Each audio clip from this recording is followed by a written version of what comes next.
ഈശോമിശിഹായ്ക്ക് സ്തുതിയായിരിക്കട്ടെ. പ്രിയമുള്ളവരെ, കഴിഞ്ഞ വീഡിയോയിൽ നമ്മൾ ശുദ്ധീകരണ സ്ഥലത്ത് നിന്ന് ഒരു ആത്മാവിന് ഈ ഭൂമിയിൽ ജീവിച്ചിരിക്കുന്ന മനുഷ്യരുടെ മുൻപിലേക്ക് വരാൻ സാധിക്കത്തില്ല. അങ്ങനെ ശുദ്ധീകരണ സ്ഥലത്തെ ആത്മാവ് എന്ന വ്യാജേന കടന്നു വരുന്ന ആത്മാക്കൾ അത് വെളിച്ച ദൂതനാണ്, സാത്താനാണ് അതിൻ്റെ പിന്നിൽ പ്രവർത്തിക്കുന്നത് എന്ന് നമ്മൾ കൃത്യമായി ദൈവവചനത്തിലൂടെ വെളിപ്പെടുത്തി. പക്ഷേ എങ്കിലും ചില ആളുകൾക്ക് ഒരു പക്ഷേ ചില സംശയങ്ങൾ ഉണ്ടാകാം. കാരണം പുതിയ നിയമത്തിലും അതുപോലെ പഴയ നിയമത്തിലും ദൈവവചനത്തിൽ ചില വ്യക്തികൾ മരണത്തിന് ശേഷം കടന്നു വരുന്ന ചില സാന്ദർഭിക വശങ്ങൾ നമുക്ക് കാണാൻ സാധിക്കും. അപ്പോൾ ഈ ഒരു കാര്യത്തെക്കുറിച്ച് കൂടെ പറഞ്ഞില്ലെങ്കിൽ ഒരു പക്ഷേ ഒരു തെറ്റിദ്ധാരണ ഉണ്ടാകാൻ സാധ്യതയുണ്ട്. പ്രധാനമായും യേശു ക്രിസ്തുവിൻ്റെ മുൻപിലേക്ക് മോശയും ഏലിയായും കടന്നു വരുന്നത് നമുക്ക് കാണാൻ സാധിക്കും. അത് യേശു ക്രിസ്തു മാത്രമല്ല, പത്രോസും യാക്കോബും യോഹന്നാനും അത് കണ്ടു എന്ന് വ്യക്തമായി ദൈവവചനത്തിൽ സാക്ഷ്യപ്പെടുത്തുന്നു. പത്രോസ് തൻ്റെ ലേഖനത്തിലും മത്തായി തൻ്റെ സുവിശേഷത്തിലും ലൂക്കായിലും മർക്കോസിലും നമുക്കത് ഇതേ വിഷയം തന്നെ കാണാൻ സാധിക്കും.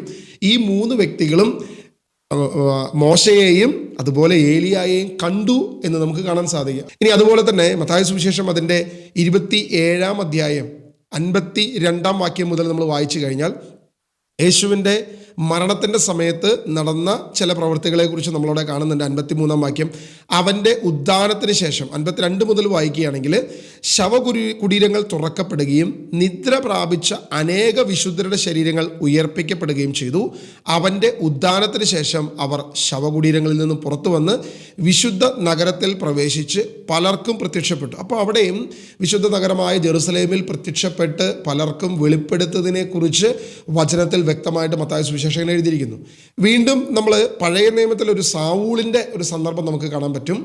സമൂവേലിനെ വിളിച്ചു വരുത്തുന്ന, അതായത് മന്ത്രവാദി സമൂവേലിനെ വിളിച്ചു വരുത്തുവാൻ സാവൂൾ ചെന്ന് ഒരു മന്ത്രവാദിയെ സമീപിക്കുകയും അവിടെ 1 രാജാക്കന്മാരുടെ 1 സമൂവേലിൻ്റെ പുസ്തകം അതിൻ്റെ 28-ാം അധ്യായം നമ്മൾ അതിൻ്റെ 12 മുതൽ വാക്യങ്ങൾ വായിക്കുമ്പോൾ അവിടെ സാമുവേൽ വന്ന് സാവൂളിനോട് സംസാരിക്കുന്നതായിട്ട് നമുക്ക് കാണാം. പ്രഭാഷകന്റെ പുസ്തകത്തിൽ ഇതേ വിഷയം തന്നെ വീണ്ടും അത് റിപ്പീറ്റ് ചെയ്തിട്ടുണ്ട്.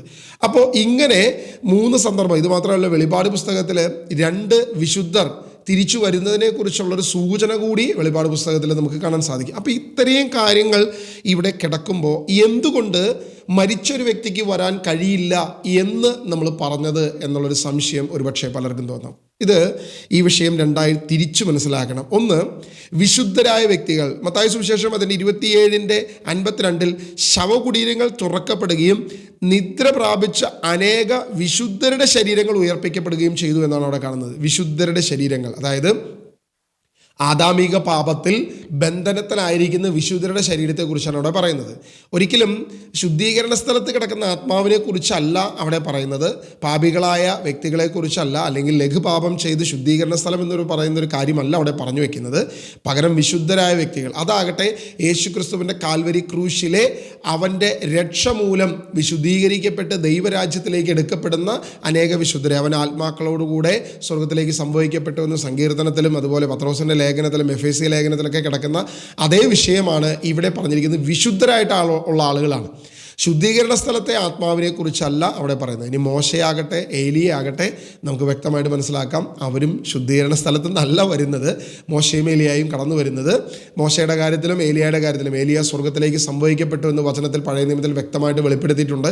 അതുപോലെ തന്നെ മോശയുടെ കാര്യത്തിൽ നമ്മൾ കണ്ടു കഴിഞ്ഞാൽ നെബോ മലയിൽ വെച്ച് അവൻ്റെ ശരീരം, അല്ലെങ്കിൽ അവൻ മരണപ്പെട്ടു എന്നുള്ളത് നമ്മൾ വചനത്തിൽ വായിക്കുന്നുണ്ടെങ്കിലും പുതിയ നിയമത്തിൽ യൂദായുടെ പുസ്തകത്തിൽ കാണുമ്പോൾ അവൻ്റെ ശരീരത്തെ ചൊല്ലി മാലാകമാർ പോലും യുദ്ധം ചെയ്തതിനെക്കുറിച്ച്, അല്ലെങ്കിൽ പിശാചിനോട് സംവാദം ചെയ്തതിനെക്കുറിച്ച് നമുക്ക് യൂദായുടെ ലേഖനത്തിൽ നമുക്ക് വായിക്കാൻ സാധിക്കും. ഇവിടെ 2 കാര്യത്തിലും ഇവർ എവിടെയായിരുന്നു, മോശയും ഏലിയായും എവിടെയായിരുന്നു എന്നൊരു സൂചന നമുക്ക് ദൈവവചനം തരുന്നുണ്ട്.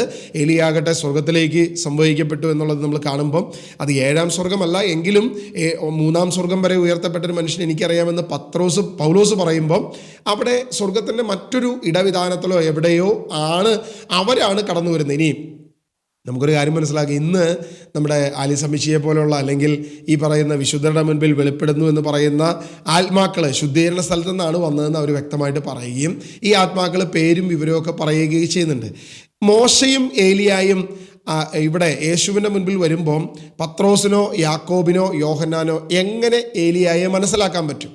കാരണം ഏലിയായെയോ മോശയെയോ ഇതിനു മുൻപ് കണ്ട പരിചയം അവർക്കില്ല. ഏതെങ്കിലും വസ്ത്രധാരണത്തിൻ്റെ രീതിയിൽ അവർക്ക് മനസ്സിലാക്കാൻ പറ്റുമോ?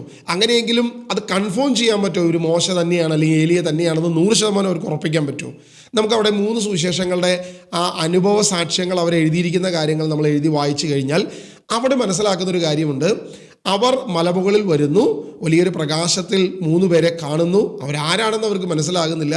പെട്ടെന്ന് തന്നെ ഒരു ബോധക്ഷയത്തിൽ അവർ വീണു പോകുന്നതിനെക്കുറിച്ച് നമുക്ക് മനസ്സിലാക്കാം. മർക്കോസിൻ്റെ സുവിശേഷത്തിൽ യേശു വന്ന് അവരെ തട്ടി ഉണർത്തി, നമുക്ക് താഴോട്ട് പോകാമെന്ന് പറയുമ്പോൾ അവരുടെ കോൺവെർസേഷൻ നമുക്കറിയാം ഒരു ബോധമില്ലാത്ത രീതിയിൽ, അവരെന്താണ് പറയുന്നത് അവർക്ക് പോലും മനസ്സിലാകാത്ത രീതിയിൽ അവർ പറയുകയാണ്, നമ്മളിവിടെ ആയിരിക്കുന്നത് നല്ലതാണ്, നമുക്ക് 3 കൂടാരം തീർക്കാം എന്നൊക്കെ പറയുമ്പം അവിടെ യേശു അവർക്ക് പറഞ്ഞു കൊടുത്തിട്ടുണ്ടാകും അത് മോശയും ഏലിയായുമാണ്. എന്നാൽ അവൻ്റെ പ്രത്യക്ഷതയെക്കുറിച്ച് മനുഷ്യനോട് ഇപ്പോൾ പറയരുത് എന്ന് വ്യക്തമായി താക്കീത് നൽകുന്നു. അവൻ്റെ ഉയർപ്പിന് ശേഷമാണ് അത് വ്യക്തമായി അവർ പറയുന്നത്. അതാകട്ടെ യേശു കർത്താവാണെന്നുള്ള വെളിപ്പെടുത്തലിന് തെളിവിന് വേണ്ടിയിട്ടാണ് മോശയും ഏലിയായും വരുന്നത്. യോഹന്നാന്റെ സുവിശേഷം പറയുന്നുണ്ട്, വരാനിരിക്കുന്ന ദിവസത്തെ, നടക്കാനിരിക്കുന്ന കാൽവരിയിലെ ആ ക്രൂശിനെ പറ്റിയാണ് അവർ തമ്മിൽ സംസാരിച്ചത് എന്ന് കൂടെ വിഷയം നമുക്കിവിടെ കാണാം. ഇവിടെ എല്ലാം നമ്മൾ മനസ്സിലാക്കുന്നത് മോശയാകട്ടെ, ഏലിയാകട്ടെ, അല്ലെങ്കിൽ സാമുവേലാകട്ടെ, വിശുദ്ധരാകട്ടെ, ഇവരുടെ എല്ലാം വിഷയത്തിൽ നമ്മൾ കാണുമ്പം അവിടെ ഒരു പ്രത്യേകമായിട്ടുള്ളൊരു കാര്യം പൗലോസ് അപ്പോസ്തലൻ തൻ്റെ ലേഖനത്തിലെ ഗലാത്യ ലേഖനം 4:26 വാക്യത്തിൽ നമ്മളോട് വെളിപ്പെടുത്തുന്ന ഒരു കാര്യമുണ്ട്. എന്നാൽ സ്വർഗീയ ജെറുസലേം സ്വതന്ത്രയാണ്, അവളാണ് നമ്മുടെ അമ്മ. അവിടെ ഹാഗാറിനെയും സാറയെയും ഉദാഹരണമായി വെച്ച് വിശ്വാസ വാഗ്ദാനം പ്രാപിക്കുന്ന സാറായുടെ മക്കളെക്കുറിച്ച് പറഞ്ഞിട്ട് സ്വർഗീയ ജെറുസലേം സ്വതന്ത്രയാണ്. അവൾ ഇത്തരം നിയമങ്ങൾക്കോ കെട്ടുപാടുകൾക്കോ ഇത്തരം പ്രതിസന്ധികൾക്കോ അവൾ കീഴ്പ്പെടുന്നതല്ല, പകരം സ്വർഗീയ ജെറുസലേം സ്വതന്ത്രയാണ് എന്നുള്ളതാണ് ഇവിടെ വചനത്തിൽ പറയുന്നത്. സ്വർഗീയ ജെറുസലേം സ്വതന്ത്രയാണെങ്കിൽ ഏലിയ, മോശ, അതുപോലെയുള്ള സ്വർഗത്തിലെ വിശുദ്ധരെ കുറിച്ച് നമുക്ക് മനസ്സിലാക്കാം. അപ്പോൾ ആ വിശുദ്ധർ ഇവിടെ ഉണ്ടാകുന്ന, ഭൂമിയിൽ ഉണ്ടാകുന്ന പ്രത്യക്ഷതയെക്കുറിച്ച് ബൈബിൾ വ്യക്തമായിട്ട് പറയുന്നു. സ്വർഗീയ ജെറുസലേം സ്വതന്ത്രയാണ്. അവരുടെ പ്രത്യക്ഷത നമ്മൾ ഭൂമിയിൽ പലപ്പോഴായി ദൈവവചനത്തിൽ നമ്മൾ വായിക്കുന്നു. എങ്കിലും ശുദ്ധീകരണാത്മാക്കൾക്ക് വന്ന് ആരോടെങ്കിലും തങ്ങൾ ശുദ്ധീകരണാത്മാക്കളാണെന്നും ഞങ്ങൾക്ക് രക്ഷപ്പെടണമെന്നും ഞങ്ങൾക്ക് വേണ്ടി പ്രാർത്ഥിക്കണമെന്നും വെളിപ്പെടുത്താൻ കഴിയുമോ എന്ന ചോദ്യത്തിന് സഭയ്ക്ക് ഉത്തരമുണ്ടോ എന്ന പുസ്തകത്തിൽ, നമ്മൾ ഈ പുസ്തകം ഇതിന് മുൻപും വായിച്ചിട്ടുണ്ട്, സഭയ്ക്ക് ഉത്തരമുണ്ടോ, ഫാദർ ആന്റണി നെറ്റിക്കാട്ട് CM എഴുതിയിരിക്കുന്ന പുസ്തകത്തിൽ സഭയുടെ പ്രബോധനത്തെക്കുറിച്ച് ഇവിടെ ഇങ്ങനെയാണ് എഴുതിയിരിക്കുന്നത്. അതിൻ്റെ 241 പേജിൽ, സ്വർഗത്തിൽ പ്രവേശിക്കുന്നതിന് മുൻപ് അവർ ശുദ്ധീകരണത്തിൽ കിടന്ന് തങ്ങളുടെ ആത്മാക്കളുടെ വിശുദ്ധീകരണം സാധിക്കുമെന്നാണ് ഫ്ലോറൻസിലും ട്രെൻഡിലും കൂടിയ കൗൺസിലുകൾ പ്രഖ്യാപിച്ചിട്ടുള്ളത്. മാത്രമല്ല, അവർ അശരീരികളാകിയാൽ ഈ സ്ഥിതിയിലായിരിക്കുന്നിടത്തോളം കാലം അവർക്ക് തനതായി പ്രയോജനപ്പെട്ട ഒരു കാര്യവും ചെയ്യാൻ സാധിക്കുകയില്ല. എന്നാൽ ക്രിസ്തുവിൻ്റെ ഭൗതിക ശരീരത്തിൽ വിശ്വാസ സത്യത്തിൻ്റെ അടിസ്ഥാനമാക്കി ഈ ലോകത്തിൽ ജീവിക്കുന്ന എല്ലാ മനുഷ്യ മക്കൾക്കും തങ്ങളുടെ പ്രാർത്ഥനകളും ത്യാഗങ്ങളും വഴി അവരുടെ പാപകറകൾ താൽക്കാലിക ശിക്ഷ തീരുന്നതിന് കാഴ്ചവെച്ച് ശുദ്ധീകരണാത്മാക്കളെ സഹായിക്കാൻ സാധിക്കും. അതായത് ശുദ്ധീകരണ ആത്മാക്കൾക്ക് എന്തെങ്കിലും പ്രാർത്ഥനയോ എന്തെങ്കിലും ചെയ്യാനോ എന്തെങ്കിലും പ്രത്യക്ഷപ്പെടാനോ ഒന്നും സാധിക്കത്തില്ലെന്ന് ആര് പഠിപ്പിക്കുന്നു? സഭ തന്നെ പഠിപ്പിക്കുന്നു. അപ്പോൾ വിശുദ്ധരുടെ മുമ്പിൽ വന്നത് ആരാണ്? അല്ലെങ്കിൽ ഈ കേരളത്തിലുള്ള പല വ്യക്തികളെയും മുൻപിൽ വരുന്ന ശുദ്ധീകരണാത്മാക്കൾ എന്ന് പറഞ്ഞ് വ്യാജേന കടന്നു വരുന്നത് ആരാണ് എന്നുള്ളത് വളരെ വ്യക്തതയോടെ ദൈവവചനം നമ്മളെ പഠിപ്പിക്കുന്നു. അത് ശുദ്ധീകരണ സ്ഥലത്തെ ആത്മാക്കളല്ല, പകരം വെളിച്ച ദൂതൻ അല്ലെങ്കിൽ സാത്താൻ്റെ ദൂതഗണങ്ങളാണ് എന്നുള്ളത്. കാരണം അവന് വേഷം മാറാൻ പറ്റും. അവന് ഏത് വേഷത്തിലും, പ്രകാശത്തിൻ്റെ വേഷത്തിലോ പല വേഷത്തിലും അവന് വരാൻ സാധിക്കുമെന്ന് നമ്മൾ കഴിഞ്ഞ വീഡിയോയിലൂടെ നമ്മൾ കണ്ടു. അപ്പോൾ അങ്ങനെയുള്ള ആത്മാക്കളാണ് ഇവിടെ കടന്നു വരുന്നത്, അല്ലാതെ ശുദ്ധീകരണ സ്ഥലത്തെ ഒരാത്മാവും കടന്നു വരുന്നില്ല. എന്നാൽ വിശുദ്ധരെ സംബന്ധിച്ചിടത്തോളം സ്വർഗീയ ജെറുസലേം സ്വതന്ത്രയാണ് എന്ന് വെച്ചിട്ട് അവർ എന്താ പറയുക, നിലാവത്തയച്ചു വിട്ട കോഴിയെ പോലെ വിശുദ്ധർ ഓരോ സ്ഥലത്ത് വന്ന് ഞങ്ങൾ ഇവിടെ വന്നു എന്ന് പറഞ്ഞ് പ്രത്യക്ഷപ്പെടുമെന്നല്ല ഇവിടെ പറയുന്നത്. വിശുദ്ധ സ്വർഗീയ ജെറുസലേം സ്വതന്ത്രയാണെങ്കിൽ ദൈവത്തിന് അവരെ ഉപയോഗിക്കാൻ സാധിക്കും. കാരണം മോശയും ഏലിയായും യേശുവിൻ്റെ മുൻപിൽ വരുന്നത് നമ്മൾ കാണുന്നു. അവിടെ യോഹന്നാനും യാക്കോബിനും അവിടെ പത്രോസിനും വെളിപ്പെടുന്നതായിട്ട് നമുക്ക് മനസ്സിലാക്കാൻ സാധിക്കും. ഇതുപോലെ തന്നെ പല സന്ദർഭങ്ങളിൽ അവിടെ യേശുവിൻ്റെ ഉദ്ധാന സമയത്ത് അല്ലെങ്കിൽ മരണത്തിൻ്റെ സമയത്ത് കല്ലറകൾ തുറക്കപ്പെടുകയും വിശുദ്ധരുടെ ശവകുടീരങ്ങൾ തുറക്കപ്പെടുകയും അവർ സ്വതന്ത്രരാകുകയും, എന്നാൽ യേശുക്രിസ്തുവിന്റെ പുനരുദ്ധാനത്തിന് ശേഷം അവർ വിശുദ്ധ നഗരത്തിൽ പ്രവേശിച്ച് പലർക്കും പ്രത്യക്ഷപ്പെട്ടതായിട്ടും നമുക്ക് വചനത്തിൽ തെളിവുകൾ സഹിതം നമുക്ക് കാണാൻ സാധിക്കും. അത് വിശുദ്ധ സഭയെക്കുറിച്ച് അല്ലെങ്കിൽ സ്വർഗീയ ജെറുസലേമിനെ കുറിച്ചാണ് ഇവിടെ പ്രതിപാദിക്കുന്നത്, അല്ലാതെ ശുദ്ധീകരണ സ്ഥലത്തെക്കുറിച്ചല്ല എന്ന് നമുക്ക് വ്യക്തമായിട്ട് മനസ്സിലാക്കാം. ഇതിന് ഒരു സൈക്കോളജിക്കൽ രീതിയുണ്ട് എന്നുള്ളത് നമ്മളൊരു ചെറിയ അനുഭവത്തിലൂടെ നമ്മളത് മനസ്സിലാക്കുക. കാരണം നമുക്കറിയാം, വിഗ്രഹങ്ങൾ ഈ ഭൂമിയിൽ കാര്യമായി ഇല്ലാത്ത സമയത്ത് ഒരു വിശുദ്ധരും ആരുടെ മുൻപിൽ പ്രത്യക്ഷപ്പെട്ടതായിട്ട് നമ്മൾ കാണുന്നില്ല. കാര്യമായ പ്രത്യക്ഷതകളില്ലായിരുന്നു. എന്തെങ്കിലും ഉണ്ടെങ്കിൽ അത് പേഴ്സണൽ റെവലേഷനാണ്. അവരാകട്ടെ അത് കാര്യമായി വെളിപ്പെടുത്തുന്നുമില്ല. പക്ഷേ നമ്മൾ നോക്കുക, ഒരു 9-10 നൂറ്റാണ്ടുകൾക്ക് ശേഷം ഈ പടങ്ങൾ, വിഗ്രഹങ്ങൾ, ഫോട്ടോകൾ നമ്മുടെ സഭകളിലേക്ക് കടന്നു വരികയും ഈ ഫോട്ടോയെ കാണുകയും ചെയ്ത് അല്ലെങ്കിൽ അതിന് മുമ്പിൽ പ്രാർത്ഥിക്കുകയും ചെയ്തുള്ള പ്രവൃത്തികൾ തുടർന്ന് വന്നു കഴിഞ്ഞപ്പം ഏകദേശം 16-ാം നൂറ്റാണ്ടിന് ശേഷം ഇങ്ങനെയുള്ള എല്ലാ വിശുദ്ധരുടെ കഥകളിലും അവരുടെ അനുഭവങ്ങളിലും മിക്ക ആളുകൾക്കും പലരും പ്രത്യക്ഷപ്പെട്ടു. പ്രത്യേകിച്ച് മാതാവിൻ്റെ പ്രത്യക്ഷത. ഈ കാലഘട്ടത്തിൽ മാതാവിൻ്റെ പ്രത്യക്ഷത വളരെയധികം കൂടിയിരിക്കുകയാണ്. കാരണം എന്താ?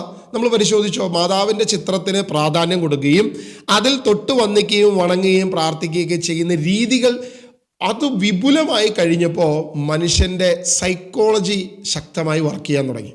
ഇത് ഏറ്റവും ഭംഗിയായി ഉപയോഗിച്ച ഒരു പ്രധാനപ്പെട്ട കേരളത്തിലെ ഒരു ബിസിനസ്സുകാരനാണ് നമ്മുടെ ബഹുമാനപ്പെട്ട നമ്മുടെ VP ജോസഫ് അച്ഛൻ. കാരണം നമുക്കറിയാം, നമ്മളൊക്കെ കണ്ടു പരിചയമുള്ള മാതാവിൻ്റെ ചിത്രത്തിൽ നിന്നും അദ്ദേഹം മാതാവിൻ്റേതെന്ന് പറഞ്ഞ് ഒരു ചാരവിഗ്രഹം എടുത്തു വെച്ച് അദ്ദേഹം പ്രൊമോട്ട് ചെയ്യാൻ തുടങ്ങി. ആദ്യ സമയത്തൊന്നും ഇത് കാര്യമായ ഈ പ്രൊമോഷൻ നടന്നില്ല എന്നുള്ളത് സത്യം തന്നെയാണ്. പക്ഷേ ഒരു 2018 ശേഷം നിങ്ങൾ നോക്കിക്കഴിഞ്ഞാൽ കൃപാസനത്തിലെ മിക്ക സാക്ഷ്യങ്ങളിലും മാതാവിൻ്റെ മുമ്പിൽ വന്നു, മാതാവിൻ്റെ മുറിയിൽ വന്നു, മാതാവിൻ്റെ വീട്ടിൽ വന്നു, മാതാവിൻ്റെ പ്രാർത്ഥനയിൽ വന്നു എന്ന് പറഞ്ഞിട്ട്. മാതാവ് എന്ന് പറയുന്നത് യേശുവിൻ്റെ അമ്മ മാതാവല്ല. യേശുവിൻ്റെ അമ്മ മാതാവ് സ്വർഗത്തിൽ ദൈവരാജ്യത്തിൽ ഇരിക്കുന്നു എന്ന് ഞാൻ വിശ്വസിക്കുന്നു. എന്നാൽ VP അച്ഛൻ പ്രൊമോട്ട് ചെയ്യുന്ന ആ ചാരവിഗ്രഹം എൻ്റെ മുൻപിൽ വന്നു എന്ന് വിശ്വാസികൾ പറയാൻ തുടങ്ങി. ഇതിൻ്റെ കാരണം എന്താണ്? കാരണം നമ്മൾ ഈ കൃപാസന പ്രാർത്ഥനയുടെ രീതി നമ്മളൊന്ന് പരിശോധിച്ചോ. രാത്രി കിടക്കാൻ നേരത്തും അതിരാവിലെ എഴുന്നേറ്റ് പച്ചയും നീലയും തിരി കത്തിച്ച് വേണം പ്രാർത്ഥിക്കാൻ. സ്വാഭാവികമായും നീലയും പച്ചയും തിരി കത്തിച്ച് ഈ വിഗ്രഹത്തിൻ്റെ ഈ ഫോട്ടോയുടെ മുൻപിൽ പ്രാർത്ഥിക്കുമ്പോൾ നമ്മുടെ കണ്ണുകളിൽ പോലും, നമ്മുടെ ആന്തരികമായിട്ടുള്ള നമ്മുടെ മനസ്സുകളിൽ പോലും, അതായത് നമ്മുടെ ഉപബോധ മനസ്സിൽ പോലും എപ്പോഴും ഈ ചിന്ത ഇങ്ങനെ കിടക്കും. ഈ ചിന്ത നമ്മളെ സ്വപ്നമാക്കാം, നമുക്ക് ദർശനം കാണുന്ന രീതിയിലേക്കാം, നമുക്ക് പലവിധ ഹാലൂസിനേഷനിലേക്ക് നമ്മളെ കൊണ്ടുപോകാൻ സാധ്യതയുണ്ട്. കാരണം ഈ വിളക്കിൻ്റെ അല്ലെങ്കിൽ തിരിയുടെ വെട്ടത്തിൻ്റെ പ്രത്യേകത നിങ്ങൾ ശ്രദ്ധിച്ചിട്ടുണ്ടോ? ഇതിങ്ങനെ വേവ് ചെയ്തുകൊണ്ടിരിക്കും. പ്രത്യേകിച്ച് ഈ വേവ് ചെയ്യുമ്പോൾ നമ്മുടെ മൈൻഡിനെ പോലും ഇത് കൺട്രോൾ ചെയ്യാൻ തുടങ്ങും. ആ വെട്ടത്തിൽ നമ്മൾ കാണുന്ന ഏതൊരു കാര്യവും, നമ്മൾ രാത്രി കിടക്കാൻ നേരത്തെ ഈ തിരി കത്തിച്ച് പ്രാർത്ഥിച്ചിട്ടാണ് കിടക്കുന്നതെങ്കിൽ രാത്രി കിടക്കുമ്പോൾ ഈ പറയുന്ന ചാര രൂപം അവൻ്റെ മുൻപിൽ വന്നില്ലെങ്കിലേ അത്ഭുതമുള്ളൂ. കാരണം നമുക്കറിയാം, നമ്മൾ ചില കാര്യങ്ങൾ കണ്ടിട്ട് കിടന്നുറങ്ങുമ്പോൾ അതേ സംഭവം നമ്മുടെ സ്വപ്നത്തിൽ കടന്നു വരും. നാളെ ആകാംക്ഷയോടെ, ഒരു യാത്രയെക്കുറിച്ചുള്ള ആകാംക്ഷയോടെ കിടന്നുറങ്ങുമ്പോൾ ആ യാത്രയെക്കുറിച്ചുള്ള സ്വപ്നങ്ങൾ നമ്മുടെ ജീവിതത്തിൽ കടന്നു വരും. ഇതൊക്കെ മാനുഷികമായിട്ടുള്ള സ്വാഭാവികമായിട്ടുള്ള കാര്യമാണ്. ഇത് സാക്ഷ്യം പറയുന്നു, ഒരാൾ സാക്ഷ്യം പറയുന്നു, 2 പേര് പറയുന്നു, 10 പേര് പറയുന്നു, 100 പേര്, ഇത് പിന്നെ കംപ്ലീറ്റ് ആയിട്ട്. അപ്പോൾ ജനം എങ്ങനെ വിശ്വാസത്തിലേക്ക്, ഈ ചാരവിഗ്രഹത്തിലേക്ക് അവരുടെ ഹൃദയത്തെ, മനസ്സുകളെ, ആന്തരികമായ അവരുടെ ഉപബോധ മനസ്സിനെ, ബോധ മനസ്സിനെ എല്ലാത്തിനെയും അതിലേക്ക് കൊണ്ടുപോകുന്ന ഒരു സൈക്കോളജിക്കൽ ട്രീറ്റ്മെൻറ്റാണ് കൃപാസനത്തിൽ നടത്തുന്നത്. എല്ലാവരും വിശ്വസിക്കും, സ്വാഭാവികമായി ശരിയാണല്ലോ എന്ന് വിചാരിക്കും. നിങ്ങൾ ചിന്തിച്ചു നോക്കുക, VP അച്ഛൻ ഈ ചാരവിഗ്രഹം പ്രത്യക്ഷപ്പെടുന്നതിന് മുൻപ് ഇതുവരെ ലോകത്ത് ഒരാൾക്കും അങ്ങനെ ഒരു സംഭവം നടന്നിട്ടില്ല. ഈ ചാരവിഗ്രഹം പ്രൊമോട്ട് ചെയ്ത് ഈ തിരി കത്തിച്ചുള്ള പ്രാർത്ഥന തുടങ്ങിക്കഴിഞ്ഞപ്പോൾ ചാരവിഗ്രഹം പലരുടെയും മുൻപിൽ പ്രത്യക്ഷപ്പെടാൻ തുടങ്ങി. ഇതിൻ്റെ സൈക്കോളജി എന്താണെന്നുള്ളത് മനുഷ്യന്, നമ്മൾ സാധാരണഗതിയിൽ നമ്മൾ പറയുന്ന ഉദാഹരണം പോലെ സാധാരണ മലയാളിക്ക് ചുരുക്കമായി മനസ്സിലാക്കാൻ സാധിക്കുന്നേ ഉള്ളൂ. പക്ഷേ കച്ചവടമാണ് നമ്മുടെ പ്രധാനപ്പെട്ട ലക്ഷ്യം എന്നുള്ളത് കൊണ്ട് ഇതാരും മനസ്സിലാക്കാൻ സാധ്യതയില്ല. നിങ്ങൾ ശ്രദ്ധിക്കുക, ഓജോ ബോർഡ് കളിക്കുന്ന വ്യക്തികളെ നമുക്കറിയാം. അതായത് ഗുഡ് സ്പിരിറ്റിനെയും ബാഡ് സ്പിരിറ്റിനെയൊക്കെ വിളിച്ചു വരുത്തുന്നത്. സത്യത്തിൽ സ്പിരിറ്റ് വരുന്നുണ്ടോ? എന്ത് സ്പിരിറ്റാണ് അവിടെ വരുന്നത്? അവരുടെ ബോധ മനസ്സിലോ ഉപബോധ മനസ്സിലോ ഒക്കെ അവരെ കൊണ്ട് തന്നെ കൈ നീക്കിച്ച് പേരുകളൊക്കെ പറയിപ്പിച്ച് ഇംഗ്ലീഷ് അക്ഷരമാലയിലേക്കൊക്കെ കൊണ്ടുപോകുന്ന രീതികളുണ്ട്. എന്നാൽ സ്പിരിറ്റിനെ വിളിച്ചു വരുത്തുന്ന ഓജോ ബോർഡുകളും ഉണ്ട്, അല്ലെങ്കിൽ അത്തരം രീതികളുമുണ്ട്. അതാകട്ടെ മന്ത്രവാദ രീതികളാണെന്നുള്ളതും അവിടെ വരുന്നത് പിശാചിൻ്റെ ദൂതന്മാരാണെന്നും വ്യക്തമായി നിയമാവർത്തന പുസ്തകം നമ്മൾ ഇന്നലെ വായിച്ചു. 18-ാം അധ്യായത്തിൽ കൃത്യമായി ദൈവം നമ്മളോട് പറഞ്ഞിരിക്കുന്ന പ്രബോധനമുണ്ട്. മരിച്ച ആത്മാക്കളെ വിളിച്ചു വരുത്തി മന്ത്രവാദം ചെയ്യുന്ന രീതി അത് പൈശാചികമാണ്. അത് നിങ്ങൾ ചെയ്യരുത്. അങ്ങനെ ചെയ്തതുകൊണ്ട് അവിടെ ഉണ്ടായിരുന്ന ജനങ്ങളെ ഞാൻ അവിടെ നിന്ന് നിഷ്കാസനം ചെയ്തു, എനിക്കവർ നിന്ദ്യരാണ് എന്ന് ദൈവവചനം പറയുമ്പോൾ നമ്മളൊരു കാര്യം തിരിച്ചറിയണം.